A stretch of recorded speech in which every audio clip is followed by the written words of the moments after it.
The blinding white of the maternity ward at St. Jude's Medical Center was supposed to be a canvas for joy. Instead, for Rosalind Blackwood, it became a stage for the ultimate betrayal. While the first cries of her newborn son echoed in the room, another sound cut through the air, the crisp, unapologetic tear of an envelope. Inside were not congratulations, but divorce papers, delivered by her husband's lawyer. As cameras flashed outside her door, this was the moment her gilded life shattered. But they all underestimated her. With the world watching, she picked up a pen, not in defeat, but to sign her name to a war declaration, cleverly disguised as a surrender. The penthouse on Park Avenue was less a home and more a museum exhibit on wealth. It was a space of cool marble towering glass and art chosen not for its beauty, but for its escalating value. It was silent, sterile, and suffocating. This was the gilded cage Rosalind Thorne had found herself in after marrying Donovan Blackwood, the formidable CEO of Blackwood Global Holdings. Theirs was a romance that had graced the covers of Forbes and Vogue, the brilliant self-made titan, and the graceful, intelligent art historian from Old Money. It was a merger of power and prestige, a story the world consumed with fervor. But the stories never showed the truth. They never showed the evenings Rosalind spent alone, staring out at the glittering, indifferent skyline of New York City, while Donovan was closing a deal in Tokyo or orchestrating a hostile takeover in London. They never captured the hollow echo in the vast apartment, a space designed for lavish parties that more often hosted only her solitary footsteps. Donovan didn't want a wife. He wanted an asset, an elegant, well-spoken accessory who looked perfect on his arm at galas and could charm the wives of the board members. He admired her pedigree, her poise, and her ability to run their charitable foundation with quiet efficiency, all of which reflected well on the Blackwood brand. He did not, however, seem to value her. Her opinions on his business were dismissed with a condescending pat on the hand. Her desires for a simpler life, perhaps a home in the countryside, away from the relentless churn of the city, were laughed off as naive fantasies. "The Empire doesn't sleep, Rosie," he would say, his grey eyes already drifting back to the stock tickers glowing on his phone. And neither do I.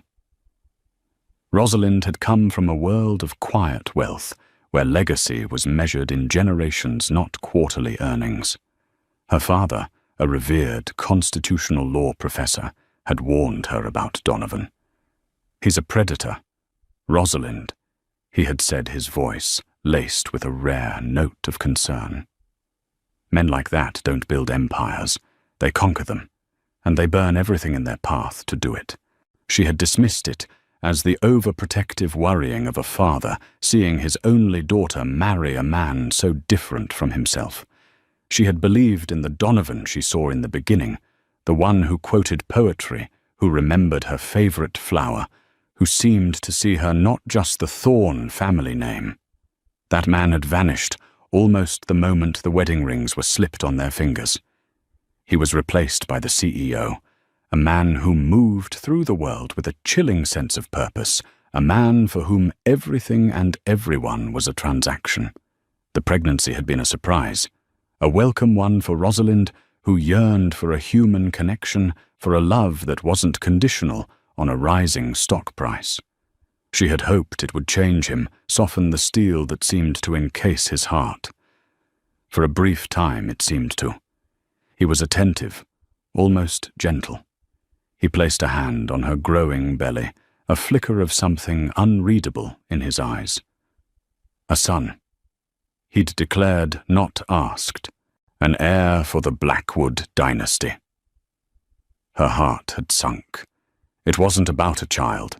It was about succession. It was about legacy, his legacy. The baby was just another piece on his corporate chessboard. As the months wore on, even that fleeting attentiveness faded. He became more distant than ever, consumed by the biggest deal of his career, the acquisition of their primary competitor, Vance Industries, run by the shrewd and equally ambitious Gideon Vance. It was a ruthless, bloody battle fought in boardrooms and through press leaks. Donovan was obsessed, working around the clock, his moods swinging violently with the day's market fluctuations. Rosalind's pregnancy became an inconvenience, a distraction from his corporate war. He missed obstetrician appointments.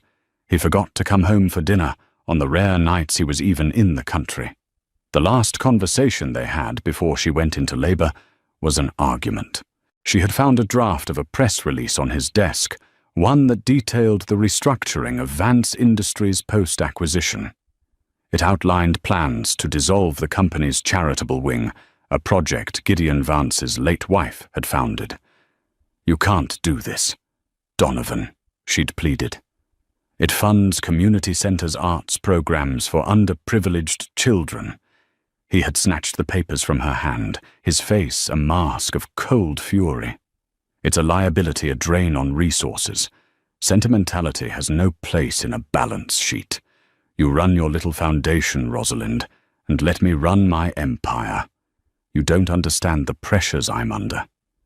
"I understand human decency," she had shot back, her voice trembling. "Decency doesn't get you a controlling interest in a $500 billion market."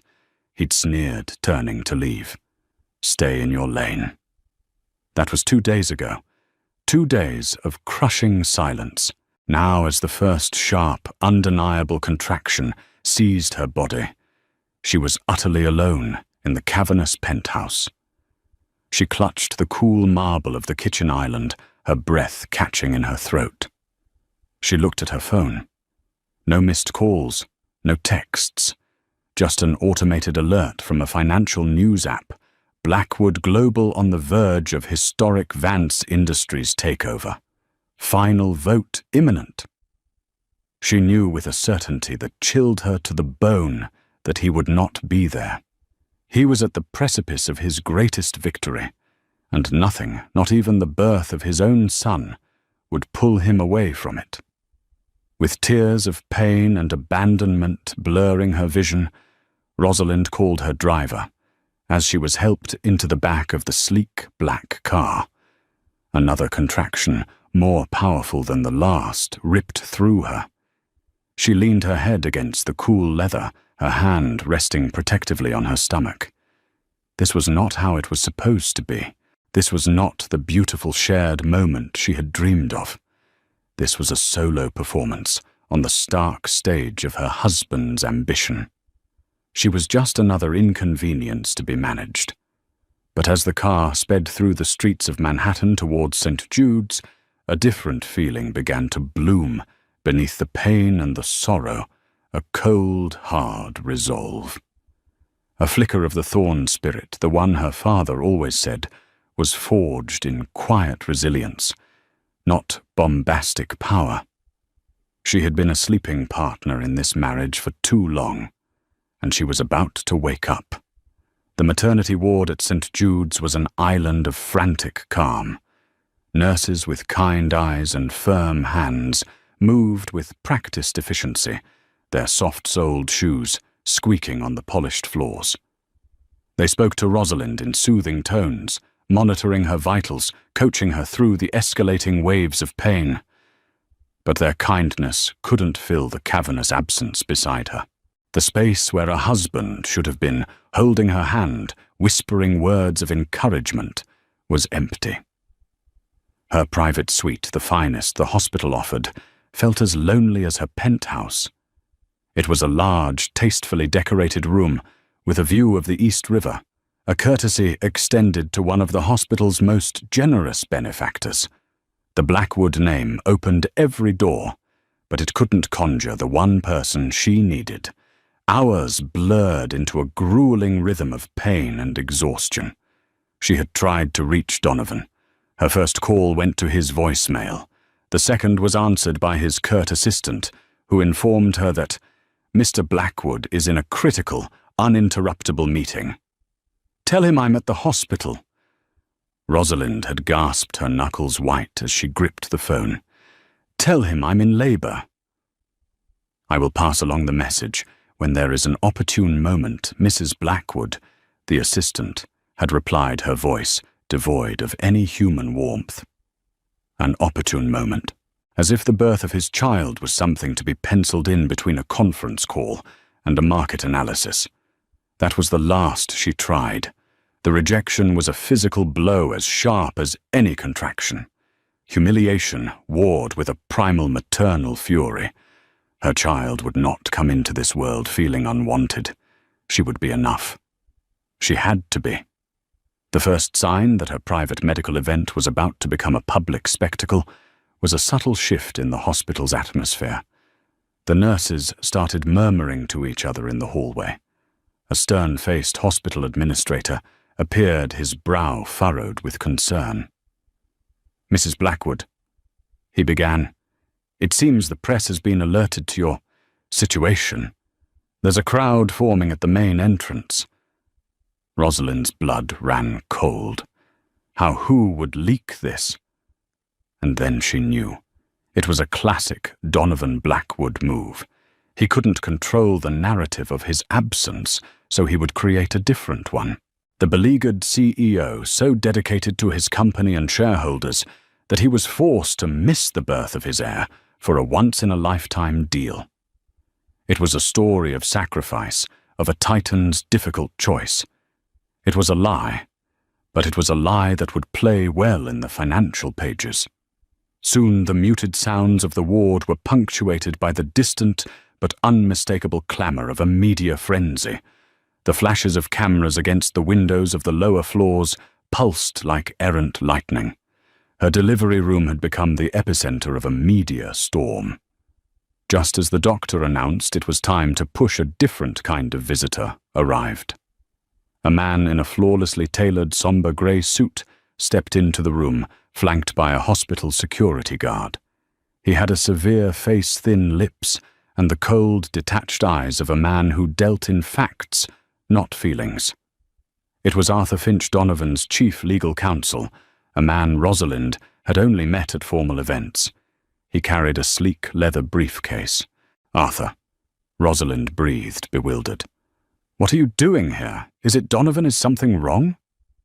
The nurses exchanged scandalized looks, and the doctor cleared his throat pointedly. "Sir, this is a delivery room. It is not an appropriate time for visitors." Arthur Finch paid him no mind. He looked directly at Rosalind, his expression unreadable. "My apologies for the intrusion, Mrs. Blackwood. I am here on direct and urgent instruction from my client." He placed the briefcase on a small table, the clicks of the latches echoing unnervingly in the tense room. "Donovan sends his regards." "His regards?" She repeated the words, tasting like ash. A particularly vicious contraction seized her, and she cried out, arching her back. Finch waited impassively for the wave of pain to subside. He showed no empathy, no discomfort. He was merely a courier delivering a package. When she could focus again, he opened the briefcase and slid a thick sheaf of documents out. The top page was stark, the bold black letters screaming at her from across the room. Petition for dissolution of marriage. The air was sucked from the room. The beeping of the heart monitor seemed to grow louder, a frantic counterpoint to the sudden, deathly silence. A nurse gasped. "Divorce papers," Rosalind whispered the sound, a ragged, broken thing. "He's serving me with divorce papers now. My instructions are to have you sign these immediately." Finch stated his voice, as flat and grey as his suit. He produced a gold-plated fountain pen. "There is a generous settlement outlined within. Mr. Blackwood felt it was best to handle this with expediency, to avoid a prolonged and public unpleasantness." Expediency? Unpleasantness. He was dissolving their marriage, disowning his child at the moment of its birth, and he was framing it as a matter of efficient business. The cruelty of it was breathtaking. It was an act of such profound, calculated malice that it defied comprehension. This wasn't just about ending a marriage, it was about annihilation. He was erasing her, erasing their child at the most vulnerable moment of her life. Tears streamed down her face, mingling with the sweat of her exertion. But through the haze of pain and grief, something inside her snapped. The quiet, accommodating wife Donovan had so carefully cultivated for years died in that instant. In her place, a woman she barely recognized began to rise from the ashes. "Get out!" The doctor ordered, his voice steely with rage. "Security, remove this man now." "Wait," Rosalind said, her voice surprisingly firm. The security guard hesitated. Every eye was on her. She locked gaze with Arthur Finch, the man who had just delivered the death warrant for her old life. "Leave the papers," she commanded. "And the pen." Finch, for the first time, looked momentarily surprised. He placed the documents and the pen on the edge of her bed, giving a slight, almost imperceptible nod, before turning and leaving the room as quietly as he had entered. The doctor looked at her, his expression a mixture of pity and awe. "Rosalind," he said gently, using her first name. "We need to focus. Your son is almost here." She nodded, her vision blurred by tears, but her mind now terrifyingly clear. The pain of betrayal was a fire, and it was burning away all her fear, all her sorrow, leaving only a core of pure, unadulterated strength. He wanted a war. He wanted to destroy her. He had no idea who he was dealing with. With a guttural cry that was equal parts agony and defiance, she began to push. Her son would not be born into a world of defeat. He would be born into a world where his mother was a fighter. The first cry of Theodore Thorne. Blackwood cut through the tension in the room like a clarion call. It was a strong, healthy, furious sound, a protest against the cold, bright world he had been thrust into. A nurse gently placed the crying, squirming baby onto Rosalind's chest. As she looked down at his tiny, wrinkled face, at the tuft of dark hair, so like her own, the maelstrom of emotions within her stilled. The pain, the betrayal, the media circus, waiting outside, it all faded into the background. There was only this new, fierce, all-consuming love. This was her son, her blood, her legacy, and she would protect him with everything she had. For a few precious moments, the world consisted only of the two of them. She kissed his forehead, inhaling the sweet new baby scent, her tears now falling, not from sorrow, but from a love so powerful it was a physical force. He was perfect. He was hers. And he was the reason for what she was about to do. After the nurses had cleaned and swaddled Theodore and the post-delivery chaos had subsided, a fragile peace settled over the room. The doctor gave her a reassuring smile. "You were incredible, Rosalind. Both of you are healthy and strong." She returned the smile, though hers was tinged with a steely resolve. "Thank you, Doctor, for everything." She then turned to the grim-faced hospital administrator, who had been hovering nervously by the door. "I need to ask a favor," she said, her voice clear and calm. "I know the press is still outside. I want you to let one journalist in. Penelope Hayes from the New York Chronicle. No one else. Just her and her photographer." The administrator blanched. "Mrs. Blackwood, are you sure, after what you've just been through?" "I have never been more sure of anything in my life," she stated, her gaze unwavering. "Please, just Ms. Hayes." Penelope Hayes was a name Donovan Blackwood loathed. She was a tenacious, Pulitzer-nominated investigative journalist who had spent the better part of a year digging into the more unsavory aspects of Blackwood Global's business practices. She was sharp, fearless, and couldn't be bought or intimidated. She was the perfect person to witness what came next. 20 minutes later, Penelope Hayes entered the room, her expression a careful mixture of professional curiosity and human sympathy. She was a woman in her late 40s with intelligent eyes that seemed to miss nothing. Her photographer lingered discreetly by the door. "Mrs. Blackwood."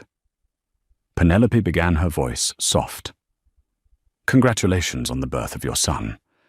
I'm not entirely sure why I'm here." Rosalind offered a small, tired smile, gesturing to the chair beside her bed. "Thank you, Miss Hayes. I asked you here because my husband, as you've no doubt heard, has chosen this particular moment to make a significant announcement about our personal lives. I felt it was only fair that my response be equally public." She shifted, wincing slightly, and reached for the thick stack of divorce papers that Arthur Finch had left. The legal document lay on her bedside table, a venomous snake coiled next to a vase of congratulatory flowers sent by the hospital board. Penelope's eyes widened as she realized what she was looking at. "Are those—" "They are," Rosalind confirmed, her voice devoid of any self-pity. "Delivered not 30 minutes before my son was born. My husband is a man who values efficiency above all else." She took the heavy gold pen that Finch had also left behind. The photographer, sensing a pivotal moment, raised his camera, the lens focused on Rosalind. She didn't flinch. She looked directly at Penelope, ensuring the journalist was her witness. "Donovan Blackwood believes he is ending our marriage today," Rosalind said, her voice ringing with newfound authority. "He believes he is casting me and his son aside as he solidifies his empire. He thinks this is his victory lap." She uncapped the pen. The click was loud in the quiet room. "He's wrong," she said. With a steady hand, she signed her name on the signature line, Rosalind Thorne Blackwood. The ink was a deep, defiant blue against the stark white paper. The camera flashed, capturing the image the new mother, exhausted, but resolute, her swaddled newborn, sleeping in the bassinet beside her, signing away her marriage. But she wasn't finished. "He thinks this document gives him power," she continued, her gaze burning with intensity. "But he's forgotten about another document. A document he signed a long time ago, which I'm sure his legal team has conveniently overlooked." From a small locked compartment in her designer handbag on the chair, she retrieved a single folded piece of paper, its edges slightly worn. It was not a thick legal document, but something far more personal. She unfolded it carefully. "My husband," she announced, her voice projecting for Penelope's recorder, "seems to operate under the assumption that he holds all the cards, that his company Blackwood Global is his alone to control." She held up the paper for Penelope and the camera to see. It was an addendum written in elegant script on what looked like high-quality stationery. "This," Rosalind declared, "is the matrimonial inheritance clause, an amendment to our prenuptial agreement. My father, a man far wiser than Donovan, ever gave him credit for insisted upon it. Donovan signed it without much thought, dismissing it as the sentimental request of an old man." Penelope leaned forward, her journalistic instincts on high alert. "What does it say?" A ghost of a smile touched Rosalind's lips. "It says that in the event of a divorce, initiated by my husband while I was either pregnant with or in the process of delivering his firstborn biological heir, 51% of his personal controlling shares in Blackwood Global Holdings are to be immediately transferred into an irrevocable trust, a trust for which our newborn son is the sole beneficiary, and I am the sole trustee until he comes of age." The room fell into a stunned silence, broken only by the soft whir of the camera's autofocus. Penelope Hayes stared, her mouth slightly agape. This wasn't just a divorce, it was a coup, a palace coup executed from a maternity ward. Rosalind laid the addendum down on top of the signed divorce papers, a symbolic checkmate. Donovan wanted a clean break. He wanted to sever ties. With this signature, she tapped the divorce papers. I have fulfilled his wish. And in doing so, I have just secured our son's future and taken control of his company. Tell your readers that, Miss Hayes, the king is dead. Long live the heir. The story exploded. Penelope Hayes's article, published under the headline, The CEO's Delivery Room, Divorce Blackwood Betrays, Wife Loses Empire, went viral within an hour. The image of Rosalind, pale and exhausted, but with a fire in her eyes, signing the papers with her newborn son nearby, was plastered across every news site and television screen. The stock market, a notoriously fickle beast that runs on sentiment, as much as numbers, reacted instantly. When the opening bell rang on Wall Street the next morning, Blackwood Global Holdings BGH stock plummeted. Investors panicked. The narrative Donovan had tried to spin the dedicated CEO, making a hard sacrifice, had been obliterated and replaced by a far more compelling and damning one, the heartless monster, the corporate sociopath. Donovan, fresh off his triumphant acquisition of Vance Industries, found himself in a war room of a very different kind. Instead of celebrating his victory, he was huddled with a team of frantic lawyers, including a shell-shocked Arthur Finch in the BGH boardroom on the 80th floor. "What the hell is the matrimonial inheritance clause?" Donovan roared, slamming his fist on the polished mahogany table. "Why wasn't I alerted to this? Why did you let me sign it?" Arthur Finch, his usual composure shattered, shuffled through a copy of the prenuptial agreement, his face ashen. We flagged it at the time, Donovan. We advised against it. You said it was non-negotiable to appease her father. You called it sentimental drivel and told me to just make it happen. You were more concerned with the clauses protecting your premarital assets. Donovan's memory flashed back to the signing 5 years ago. He remembered Rosalind's father, Professor Alaric Thorne, a man with gentle eyes and a will of iron. The professor had presented the addendum, handwritten on his personal stationery, not as a legal demand, but as a family tradition. He'd spoken of protecting the lineage, ensuring the firstborn was always provided, for framing it in the archaic language of old money and honor. Donovan, eager to finalize the merger of his ambition with the Thorne family's impeccable name, had seen it as a harmless eccentricity. He had barely skimmed the carefully worded text, blinded by his own arrogance. He'd seen Professor Thorne as a relic, an academic who knew nothing of the real world of corporate warfare. He had fatally underestimated him. The clause, which the media quickly dubbed the Thorne Clause, was a masterpiece of legal artistry. It was written not in dense legalese, but in clear, almost literary prose that made its intent undeniable. It was an emotional and legal trap designed to trigger only under the most specific and cruel of circumstances a decent man would never create. It presupposed a level of callousness that only a man like Donovan would be capable of, and it used that very callousness as the mechanism for his downfall. The wording was airtight. By initiating the divorce while she was in labor, he had fulfilled the activation criteria perfectly. His own signature on both the prenup and the divorce petition had sprung the trap. The clause was diabolically brilliant.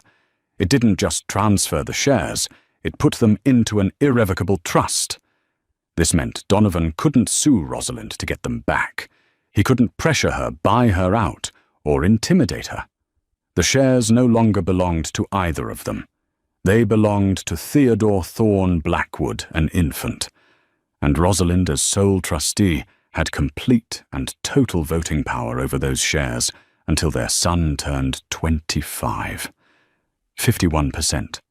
It was a controlling interest. She didn't just have a seat at the table, she owned the table, back in her hospital room, which was now guarded by a new security detail, loyal only to her Rosalind, was fielding calls. Not from Donovan, he hadn't dared to contact her directly, but from her own legal team, a firm she had quietly retained months ago in anticipation of a potential battle. She was also speaking to her father. "He thought he was playing chess, Dad," she said into the phone, her voice steady as she rocked Theodore's bassinet with her foot. "He never realized you were the one who designed the board. I simply wrote a contract that rewarded virtue and punished its absence, my dear." Alaric Thorne's calm voice replied from the other end. "Donovan chose his move. I am only sorry that he forced you into a position where you had to enact the consequences. Are you all right?" "I'm better than all right," Rosalind said, a new strength resonating in her words. "I'm free, and I have a purpose." Her purpose was becoming clearer by the hour. Board members of BGH were calling their voices a mixture of panic and veiled congratulations. They were businessmen, and they understood power shifts. Donovan's moral failing was secondary to the fact that he had lost control of his own company through sheer hubris. They wanted to know her intentions.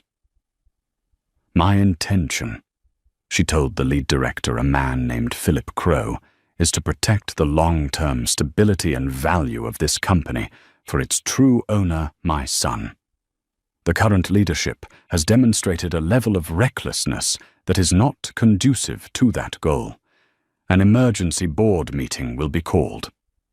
The message was clear. A new regime was coming. Her background wasn't just in art history. Her father had ensured she had a formidable education, including a dual degree in business ethics and finance. She understood balance sheets, as well as she understood Baroque art. Donovan had wanted her to stay in her lane. He never realized her lane was a 6-lane superhighway, and she was about to merge directly into his. She wasn't the trophy wife he had tried to mold. She was Alaric Thorne's daughter, and she had just been handed the keys to the kingdom. Donovan Blackwood didn't become a titan of industry by accepting defeat. He was a cornered predator, and that was when he was most dangerous. After the initial shock wore off, his fury coalesced into a strategy of total war. His first move was to contest the clause's validity in court, filing an emergency injunction to freeze the transfer of shares. His legal team, led by a humiliated Arthur Finch, argued that the Thorne clause was unconscionable, signed under duress, the duress of social pressure to marry, and a violation of public policy. They painted Rosalind as a vindictive schemer who had trapped him. Simultaneously, he launched a vicious smear campaign through media outlets friendly to him. Anonymous sources began leaking stories, portraying Rosalind as an unstable gold digger, suggesting she had timed the pregnancy to coincide with the Vance Industries deal. They questioned her fitness as a mother and as a trustee, implying her actions were driven by emotional hysteria, not business acumen. It was a classic playbook. When you can't win on the facts, you attack the person. But Donovan made a critical error. He assumed he was fighting the same quiet, compliant woman he had married. He was not prepared for the lioness who had emerged from that hospital room. Rosalind refused to engage in a public mud-slinging contest. Her response was surgical, strategic, and devastatingly effective. Her first move was to hire a new PR firm, one run by a powerhouse woman known for crisis management. Her second move was to grant a single exclusive television interview, not to a fawning talk show host, but to a hard-hitting financial journalist known for her incisive questions. On-screen Rosalind was the epitome of grace under pressure. She appeared not as a victim, but as a composed, intelligent leader. She didn't speak of her heartbreak. She spoke of fiduciary duty.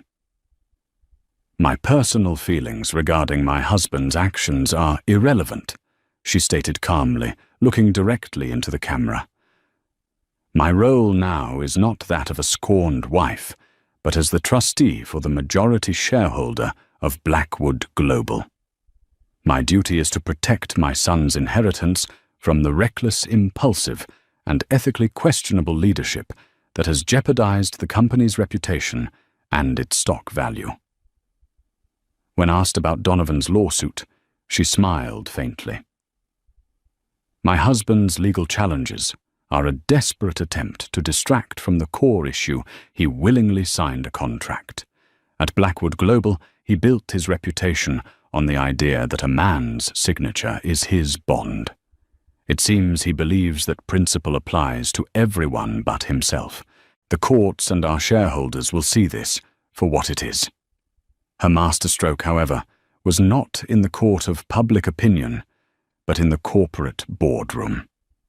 Before Donovan's injunction could even be heard by a judge, Rosalind used her yet-to-be-contested voting power to call an emergency board meeting. And she came with an unexpected ally: Gideon Vance, the man whose company Donovan had just ruthlessly acquired. The business world was stunned. Why would Gideon Vance, a man who had every reason to hate the Blackwood name, align himself with Rosalind? The answer was simple and brilliant. In a private meeting, Rosalind had made him an offer he couldn't refuse. She didn't offer him his company back. She offered him something better, a chance to reshape the future of the entire industry. Donovan's strategy for Vance Industries was to gut it, Rosalind had explained to Gideon in a secret meeting. He wanted to fire thousands of your employees, dissolve your R&D department, and liquidate your charitable foundations. It was a scorched earth policy designed to eliminate a competitor. I am offering a different path, a merger of equals. I want to integrate your company's innovative culture and loyal workforce into BGH, not destroy it. I want you to join the board of the new Blackwood Vance entity. I need your expertise. Together we can build something stronger and more sustainable than Donovan ever could alone. It was a brilliant gambit. It secured her a powerful, respected ally with intimate knowledge of the company Donovan had just bought. It sent a message to the market that her leadership would be about growth and collaboration, not destruction. And it was a deeply personal blow to Donovan, who saw his greatest conquest siding with his wife. At the emergency board meeting, the atmosphere was electric. Donovan, confident his legal team would tie this up in courts for years, walked in with his signature arrogance. He saw Rosalind seated at the head of the table, his seat with Gideon Vance at her right hand. The other board members, men who had feared Donovan for years now, looked at him with cold, calculating eyes.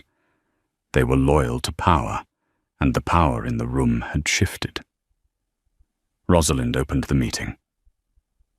"The first item on the agenda," she announced, her voice echoing in the silent room, "is a vote of no confidence in the current CEO, Mr. Donovan Blackwood, citing gross mismanagement of personal and corporate affairs, resulting in catastrophic reputational damage and financial instability." She raised her hand.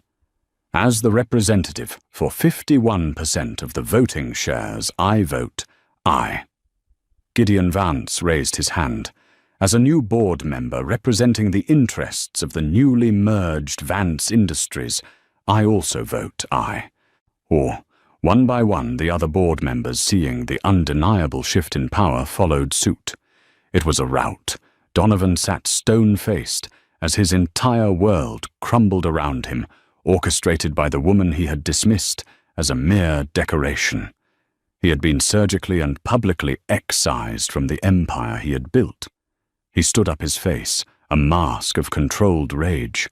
He looked at Rosalind, his eyes promising a war that was far from over.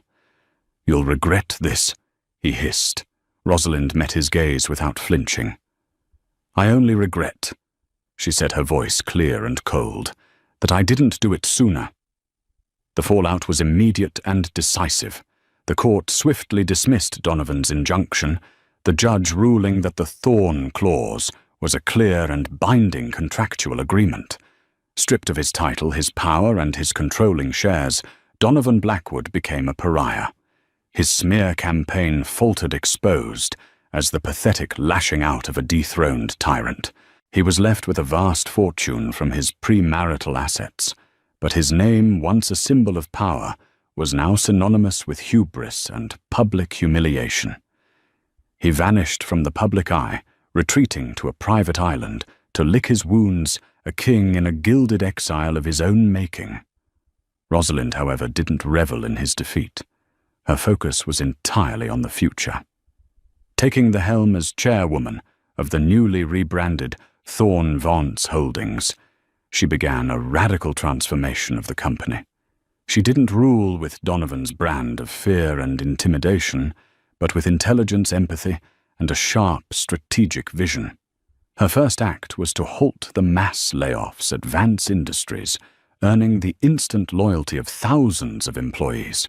She reinstated and expanded the charitable foundations Donovan had planned to dissolve, tying corporate success directly to social responsibility. With Gideon Vance as her CEO, they invested heavily in sustainable technologies and ethical business practices, proving that profitability and decency were not mutually exclusive. The market, once panicked, responded with soaring confidence. Thorn Vance Holdings became a model for a new kind of capitalism. Rosalind moved out of the cold Park Avenue penthouse and into a warm, light-filled brownstone, a true home where Theodore's laughter could echo in the halls. She balanced her demanding role as chairwoman with her even more important role as a mother, proving that a woman's strength was not a zero-sum game. She was building not just a corporate empire, but a legacy of integrity for her son. She was no longer Rosalind Blackwood, the CEO's wife. She was Rosalind Thorn, the woman who had turned the greatest betrayal of her life into a defining triumph, rewriting her story and the story of the company she now led with the stroke of a single defiant pen. 5 years. 5 years had passed since the storm. In that time, Rosalind Thorn had transformed from a symbol of defiance into a paragon of modern leadership. Thorn Vance Holdings was more than just profitable. It was respected. It stood as a testament to the idea that a company's soul did not need to be sold for its stock to soar. The glass-walled headquarters in Midtown Manhattan, once a place of cold ambition, was now filled with a vibrant collaborative energy.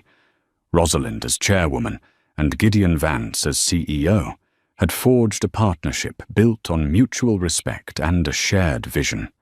They had created something that lasted. Rosalind's life outside the boardroom had found a similar beautiful rhythm. The Park Avenue penthouse was a distant memory, a ghost of a life that belonged to someone else. Her West Village brownstone was a home in every sense of the word, filled with light art that she genuinely loved, and the sound of tiny footsteps. Theodore, or Theo, as he was universally known, was a bright, curious 5-year-old, with his mother's thoughtful eyes, and a boundless energy that was all his own. He knew his father's name, had seen his picture, and understood, in the simple way a child does, that he lived very far away. Rosalind had decided that honesty tailored for his age was the only path. The full sordid story could wait.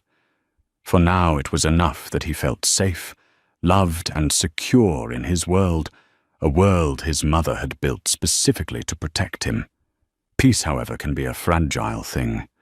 Rosalind knew that a man like Donovan Blackwood did not simply accept defeat. He was not the type to retire to a quiet life of reflection. He was a creature of conquest, and 5 years was a long time to plot a new campaign. She had felt his shadow lingering at the edges of her success, a silent, waiting presence. The first sign of his return was not a thunderclap, but a whisper. It started in the dark corners of the financial world. Obscure online forums and newsletters known for their aggressive short-selling advocacy began publishing hit pieces on Thorn Vance. They were clever, filled with half-truths and insidious misinterpretations of their quarterly reports. They questioned Gideon Vance's leadership. They insinuated that Rosalind's ethical approach was a facade, a ticking time bomb of unprofitability. The attacks were anonymous, but they bore the unmistakable fingerprints of Donovan's style, surgical, relentless, and aimed at creating chaos and doubt. At first, the market dismissed it as noise, but the campaign was well-funded and persistent. The whispers grew louder.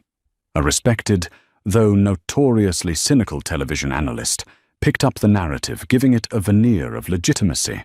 Thorne Vance's stock, which had enjoyed a steady 5-year climb, began to stutter. It was a subtle erosion, a death by 1,000 cuts. Rosalind and Gideon worked tirelessly to counteract the misinformation, hosting investor calls and increasing their corporate transparency. But it was like fighting a phantom. The source of the funding for the smear campaign was hidden behind a labyrinth of shell corporations and offshore accounts. "It's him," Gideon said one evening, as they reviewed yet another manufactured report in her office. The skyline of the city they now helped to shape glittered behind him. "This has all the hallmarks of a Donovan special. He's not trying for a knockout punch. He's trying to poison the well to make us look unstable and bleed us dry fighting ghosts." Rosalind stared out the window, her hand unconsciously twisting the simple gold locket she wore a gift from her father. It's not enough for him. Attacking the company is just the opening salvo. He's testing the defenses. The real attack will be personal. She was right. 2 weeks later, the other shoe dropped, and it landed with the force of a public bombshell. A courier arrived at the brownstone delivering a legal notice. Donovan Blackwood had formally petitioned the New York family court for joint custody and full visitation rights for his son, Theodore Thorne Blackwood. The legal petition was a work of fiction, so audacious it was almost impressive. It painted Donovan as a repentant father, a man who had spent 5 years in quiet solitude, reflecting on his mistakes and overcoming the immense pressures that had led to his uncharacteristic behavior. He claimed he had reached out numerous times over the years, only to be systematically blocked by a bitter and controlling Rosalind. He wasn't the man who served divorce papers in a delivery room. He was the victim, a father cruelly denied the fundamental right to know his own child. He had even attached a psychiatric evaluation, attesting to his profound emotional growth. The media, which had once lionized Rosalind, now smelled the intoxicating scent of a new conflict. The narrative began to shift. Had she gone too far? Was it fair to keep a child from his father, no matter the man's past sins? The trap was as brilliant as the thorn clause itself. If Rosalind fought him, she would be cast as the vindictive ex-wife validating his claims. If she capitulated, she would be handing her son over to a man she knew to be a manipulative sociopath. Her legal team advised a settlement. "We can control the terms," they urged. Supervised visitation, limited hours. It's better than letting a judge decide. But Rosalind knew this wasn't about visitation. It wasn't about Theo. It was about access to the trust. Donovan's plan was clear: insinuate himself into Theo's life, poison him against her, and when the time was right, manipulate his own son into handing back control of the Han Empire. For Donovan, this was simply the longest of long-term investments. She refused to settle. "We will fight this in court," she told her lawyers, "and we will win. But before we do, I am going to meet with him." They protested, but her mind was made up. She sent a single encrypted message through a back channel to Arthur Finch, who to her surprise was still Donovan's counsel. The message was simple: the Met Egyptian Wing, Saturday, 4 p.m., alone. The Egyptian wing of the Metropolitan Museum of Art was a place of silent, imposing history. The towering statues of pharaohs and gods, millennia-old rulers of forgotten empires, provided a fitting backdrop for the meeting. Rosalind arrived first, finding a stone bench near the Temple of Denda.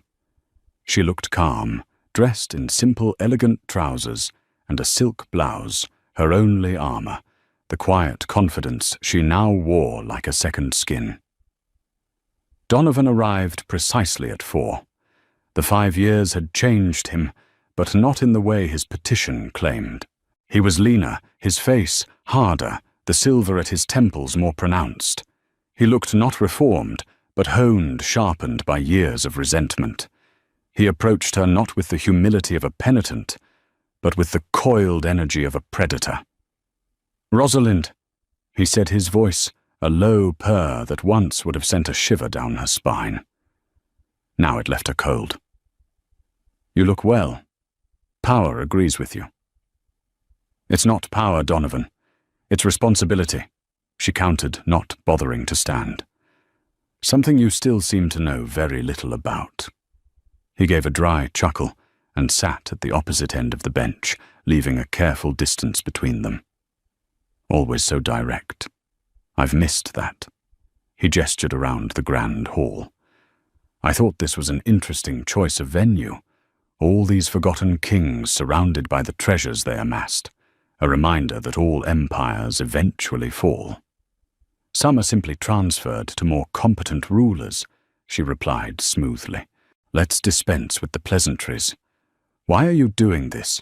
You don't want to be a father. You've never wanted to be one." "People change," he said, the lie slipping easily from his lips. 5 years is a long time. A man starts to think about what really matters. Legacy. Blood. A son. You had a son 5 years ago. She shot back, her voice cutting through the quiet air. You had a chance to be a father, and you chose to send a lawyer with divorce papers instead. You don't care about Theo. You care about what he represents, 51%. He stared at her, the mask of the reformed man slipping, revealing the cold, calculating fury beneath. "He is my son. My blood. He is a Blackwood, and you have spent 5 years turning him into a thorn. That is an injustice I will not allow to stand. He is a happy, kind, and brilliant little boy who is growing up free of your poison," Rosalind said, her voice dropping to a fierce whisper. "You see him as a pawn, a tool to reclaim what you lost. I see him as my son, and I will burn down the world to protect him from you." Finally, the truth came out. His eyes narrowed. "You can't protect him forever. I will get visitation, and I will be a part of his life. I will teach him what it means to be a Blackwood. I will teach him about power, about winning. And one day he will understand who the strong one was and who the weak one was. He will choose me, and he will give me back what is mine." Rosalind stood up, looking down at the man who had become a stranger to her, a ghost haunting a life she had long since left behind. A wave of pity, cold and sharp, washed over her. He hadn't grown. He hadn't changed. He was still trapped in the same gilded cage of his own ambition, rattling the bars and screaming at a world that had moved on without him. "That's the difference between you and me, Donovan," she said, her voice filled not with anger, but with a profound, final finality. "You think winning is about taking things from other people. I've learned that it's about building things that last. You look at our son and see a key to a vault. I look at him and I see the future, and you will have no part in it." She looked him in the eye one last time. "Withdraw the petition. Disappear. Because if you force me to fight you in court, I won't just defeat you. I will dismantle you. I have every email, every leaked document from your smear campaign, every shell corporation traced back to you. I will expose you so thoroughly that the only legacy you'll have left is a cautionary tale in a business school textbook. Your son will read about you one day, and he will be ashamed. Is that the legacy you want?" He sat there speechless as she turned and walked away. Her footsteps echoed on the stone floor, the sound of a queen leaving a fallen king to crumble among the ruins of his own forgotten empire. He was no longer a threat. He was just a ghost, and she was no longer afraid of him. Rosalind Thorne's story isn't just a tale of revenge, it's a powerful testament to inner strength and the incredible resilience of a mother's love. She took a moment of devastating betrayal and transformed it into an act of liberation, not just for herself, but for thousands of employees, reshaping a corporate giant in her own image of integrity and strength. Her journey reminds us that the quietest people often have the most formidable resolve, and that true power isn't about crushing your enemies, but about building a better future from the wreckage they leave behind. What did you think of Rosalind's ultimate checkmate? If her story of courage and brilliant strategy captivated you, please hit that like button to let us know. Share this video with someone who loves a story of triumph against the odds, and don't forget to subscribe to our channel for more real-life dramas that will leave you breathless. Comment below with your favorite moment.